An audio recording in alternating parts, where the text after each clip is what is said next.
My brother lied about me to get my inheritance, so I hired a lawyer and left him. With nothing but regret and debt.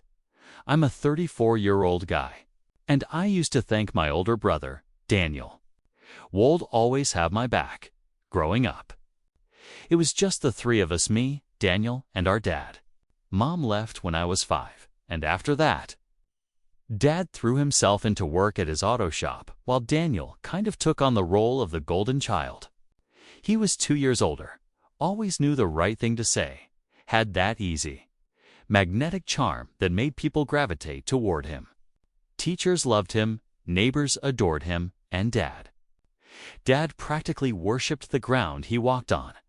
Meanwhile, I was quieter. Not she, just more observant. I liked books, hated small talk, and asked a lot of questions, especially when something felt unfair. Dad didn't like that. He used to say I had a tone, like I was always accusing someone of something. Whenever Daniel did something wrong, he'd flash that smirk, point at me, and somehow I'd end up being the one punished. But I never fought it. I figured that's just what families did. I let it slide when Daniel borrowed my laptop and returned it with half my files deleted. I stayed quiet when he used my credit to rent a car and left me to deal with the overdraft fees. Even when he made passive-aggressive jokes in front of Dad calling me the backup son.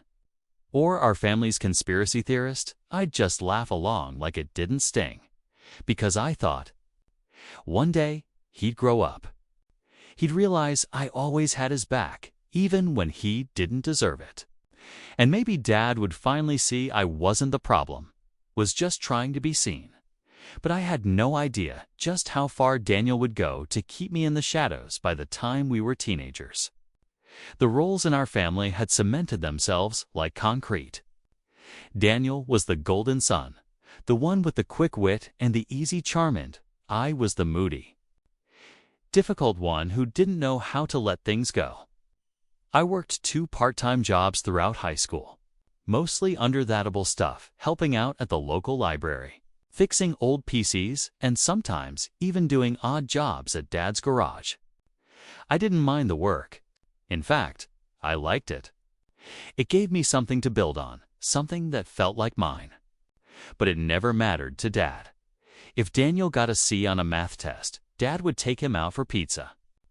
If I brought home straight A's, I'd get a grunt and a reminder to mow the lawn. I'll never forget one night at dinner when I mentioned that I wanted to apply for a computer science scholarship. Daniel didn't even look up from his phone before saying, "Why would anyone give you a scholarship?" Dad actually laughed, and I just sat there, staring at my plate, wondering what I was even doing in a house where no one seemed to believe in me, despite everything. I still tried to keep peace. When Daniel crashed his car, I was the one who dipped into my savings to help him cover the repairs. I told myself that's what brothers did. That someday, when I needed him, he'd be there too. But the truth is, Daniel had always known how to use people, and I'd always been too hopeful to stop him. I thought our bond was real, even if it was lopsided. I thought one day he'd have my back the way I had his. But I was wrong, and it would take our father's death to make that painfully clear. When Dad's health started declining, it was like a slow fade-out one I didn't want to accept. He was diagnosed with heart failure 2 years before it happened. And though he never said it out loud, I could tell he was scared. I started visiting him at the garage more often, helping with the books, making sure the bills were paid, and picking up his meds after work. Daniel. He'd breeze in once every few weeks with takeout and that practiced smile that made Dad's eyes light up. One night, after closing the shop, Dad sat me down in the office. He looked tired, like the world had been sitting on his shoulders for too long. "I want you to handle things when I'm gone," he said. "You've earned it." At first, I thought he meant emotionally. But then, he opened a folder draft of his will. He'd planned to leave the majority of the estate to me, the garage, the savings account, even the house. He said it wasn't about favoritism, but responsibility. "Daniel's got charm, but you've got backbone," he told me. I didn't know what to say. I remember my voice trembling as I promised I'd keep the family together, that I wouldn't let Daniel feel left out. And for a while, I thought that would be possible. But a few weeks later, I noticed Daniel showing up more often.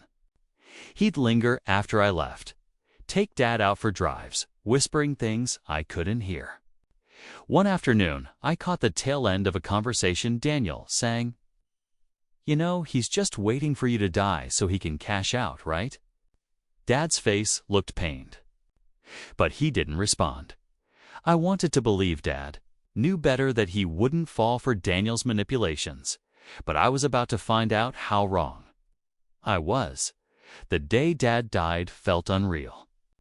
It was a quiet Sunday morning, the kind where the air hangs heavy for no reason. I got a call from the hospital just after 8 a.m. cardiac arrest. They said it was quick, peaceful. I don't remember the drive there. I just remember standing beside his hospital bed, the machines already silent. The sheets tucked too neatly around a man who once reeked of oil and hard work. Daniel showed up half an hour later, wearing sunglasses like he'd just stepped out of some movie. He pulled me into a quick, cold hug and said, "Guess it's just us now, huh?" The funeral came and went in a blur. I gave the eulogy, holding back tears as I told a room full of people how much Dad meant to me. Daniel gave a speech, too short, rehearsed, with just the right pauses for sympathy. People patted him on the back like he'd lost a hero. 2 weeks later, I got a call from the family lawyer asking me to come in for the will reading. I walked in expecting to hear what Dad had promised me, that I'd take over the garage, the house, that I'd carry on what he started. Instead, I sat there stunned as the lawyer read, "All assets, including the family home, business, and savings, are to be transferred solely to Daniel Rhodes." I thought it was a mistake. I actually laughed until I looked at Daniel, sitting smug with his arms crossed. He didn't even flinch. "What the hell is this?" I asked. Daniel leaned in and said, "Guess Dad changed his mind. Can't trust unstable people with that kind of responsibility." I stared at him, my ears ringing. I hadn't just lost my father, I'd lost everything he left behind. The days after the will reading felt like walking through molasses. I kept waiting for anyone to tell me it was all a mistake, that the lawyer read the wrong copy, or that Dad left an updated version he forgot to sign. But nothing came, just silence. When I tried calling Daniel, he ignored me. When I texted, he responded once with, "Drop it. You're embarrassing yourself." I reached out to a few close family friends, people who'd known me since I was a kid.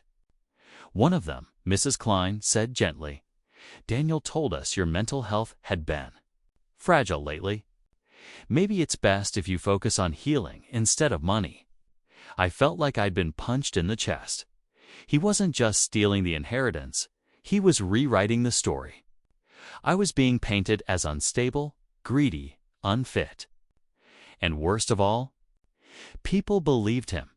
The garage was locked when I went to visit. A new sign hung on the front door, "Rhodes Auto under new management."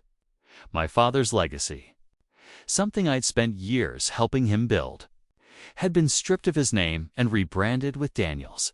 Even Dad's old truck, the one he used to teach me how to drive, was gone. Sold, apparently, to pay maintenance debts. I remember standing on the sidewalk that day, hands trembling, heart racing, watching Daniel through the glass. He saw me, smirked, and turned away like I was just another customer without an appointment. People stopped calling. My inbox dried up. The family group chat, once buzzing with birthday plans and updates, went silent when I messaged. I wasn't just being ignored, I was being erased. And somewhere, in the pit of all that silence, something inside me snapped. A few weeks after, I'd stopped trying to fight it. I got a call that would change everything. It was from a woman named Margaret, one of the nurses who'd taken care of Dad in his final months. She said she'd found my number on an old intake form and just wanted to express her condolences. Her voice was soft, sincere, till she hesitated and said, "You know, I hope you don't mind me asking, but did your father ever mention why your brother needed his signature on so many forms before he passed?" My stomach dropped. "What forms?" I asked. She told me she'd been in the room several times when Daniel showed up with his laptop, asking Dad to sign digital updates to his will and insurance papers. The last time, Dad had been hooked up to oxygen, barely conscious. Margaret had asked if maybe it could wait, but Daniel insisted, said it was urgent family business. I sat there on the couch, gripping my phone so tightly I could feel my pulse in my fingertips. Every denial, every accusation Daniel had made about me being unstable suddenly made sense. He wasn't just lying, he was building a cover story in advance. That night, I went through Dad's old drawers, the ones Daniel hadn't bothered to clean out. In the back of a file cabinet, I found the original draft of the will, the one Dad had shown me. Same date, same format, but different outcome. Dad had signed a version, leaving everything to me. The version Daniel presented in court had a later date and a completely different signature. My hands were shaking, but my mind was sharper than it had ever been. The fog was gone. Daniel wanted to erase me. I decided I'd make sure the world remembered him for exactly what he was. I didn't sleep that night. I just sat at my desk with both versions of the will side by side, flipping through them under a desk lamp like they were evidence in a murder case, because, in a way, they were. Daniel had murdered my father's wishes, my future, and every ounce of trust I'd ever had left in family. The next morning, I called the best estate litigation lawyer I could find, Monica Reyes, a woman with a sharp voice and zero patience for nonsense. I laid it all out: the will changes, the nurse's testimony, the forged signature. She asked one question: do you want to win quietly or destroy him completely? I didn't hesitate. I want the truth exposed. All of it. We got to work immediately. Monica had a forensics team examine both versions of the will. They found something almost poetic in its cruelty. Daniel had used a copy-paste signature file embedded in a PDF. "Rookie mistake," she said. "Your brother's clever, but he's not smart." There's a difference. We gathered everything: text logs, security footage, timestamps from the hospital, even metadata from the documents. I reached out to Margaret, the nurse, and she agreed to give a sworn statement. For the first time in months, I felt power return to my chestnut ego, not revenge. Just truth, something that had been denied to me for too long. Monica warned me it would get ugly before it got better. He's going to retaliate. He'll lie louder. Try to flip the script again. But if we stick to the facts, we'll bury him with his own words. And deep down, I knew Daniel couldn't help himself. His ego was a loaded gun, and all I had to do was let him pull the trigger. When the preliminary hearing date finally arrived, the courtroom smelled like lemon cleaner and nerves. I sat at the plaintiff's table with Monica, heart thudding like a war drum, while Daniel walked in like he was attending a cocktail party. He wore a navy suit, hair slicked back, and flashed a smug smile at the judge like they were old friends. But his confidence cracked the moment Monica stood up. She spoke with the kind of cold precision that cut deeper than shouting ever could. "We are contesting the validity of the will submitted by Mr. Daniel Rhodes," she began, "on grounds of forgery, coercion, and digital manipulation." Then came the bombshells. First, the digital forensic analyst. He explained how the signature on the final will wasn't handwritten, it was a copied image file. Same dimensions, same pixel structure, identical down to a single compression artifact. Second, the timeline. Monica showed how Daniel had visited Dad multiple times during sedation, using hospital logs and nurse statements. We played a recorded statement from Margaret. who described seeing Daniel insist on signatures even when Dad was barely responsive. And finally, the clincher, Monica handed the judge a physical copy of the original will, complete with notarization and a verifiable timestamp weeks before Daniel's version was created.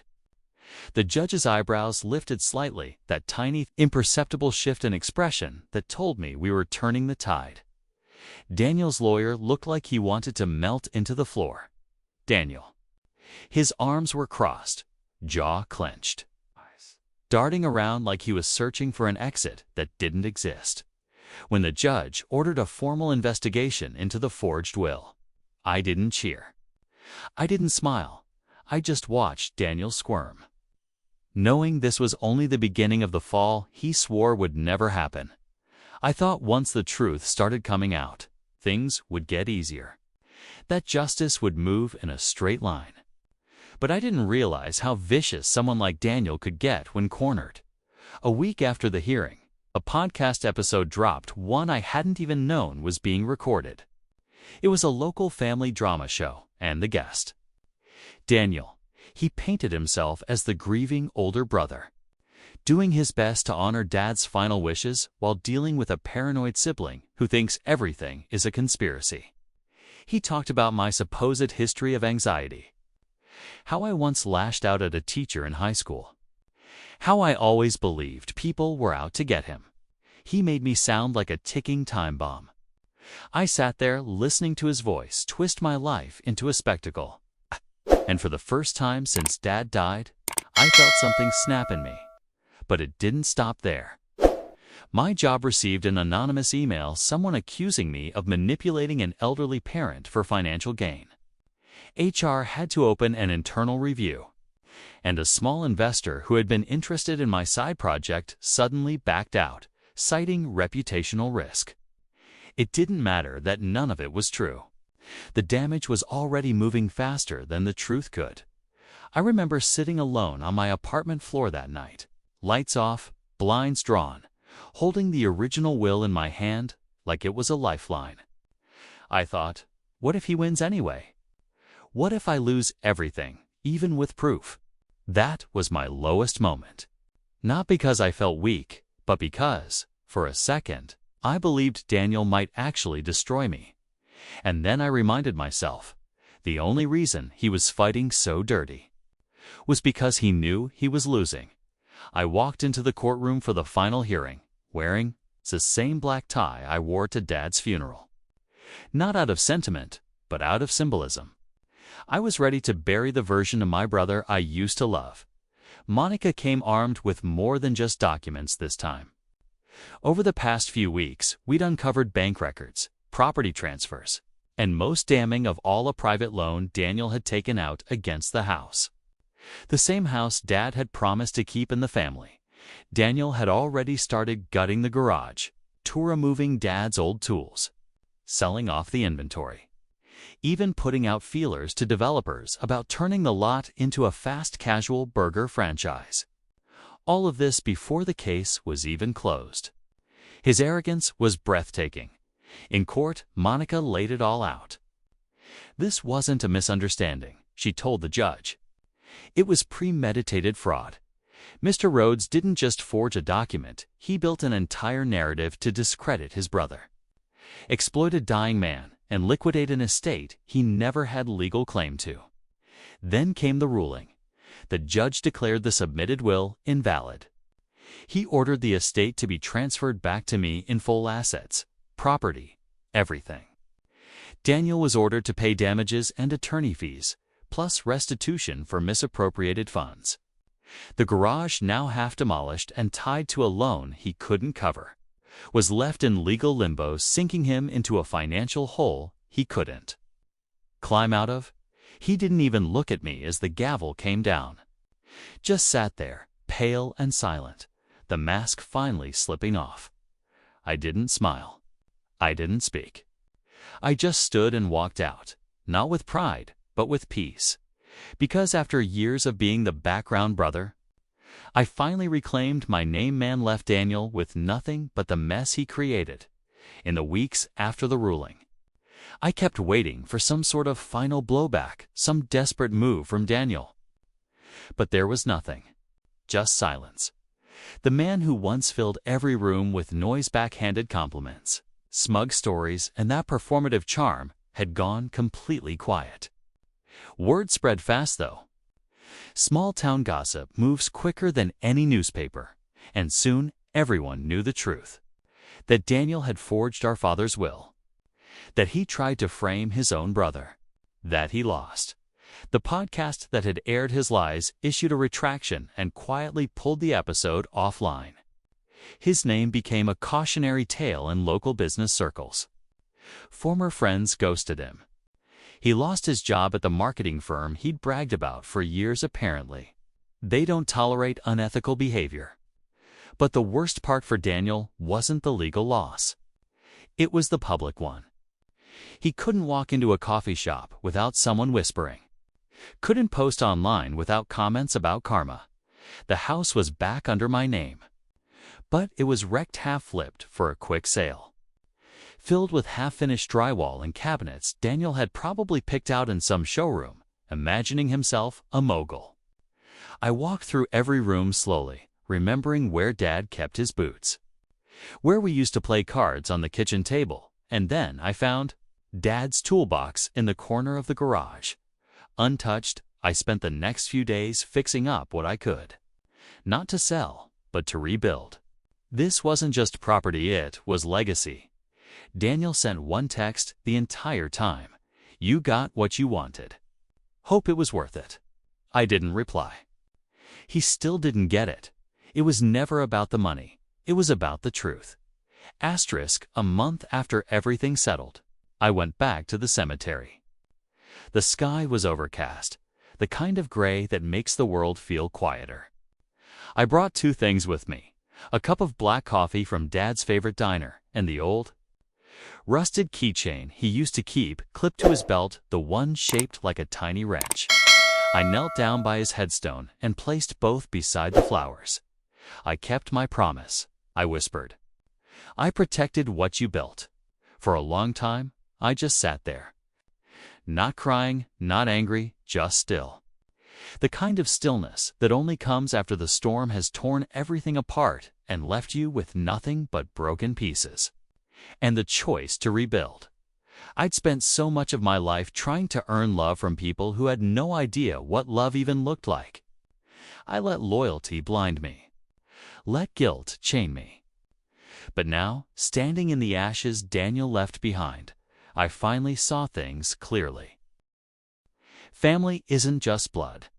It's truth. And sometimes, the most painful thing you can do is step away from someone you once would have burned for. I didn't seek revenge. I sought justice. And in doing that, I found something I never thought I'd get: peace. I'm restoring the house slowly. Room by room. Not for resale. Not for profit.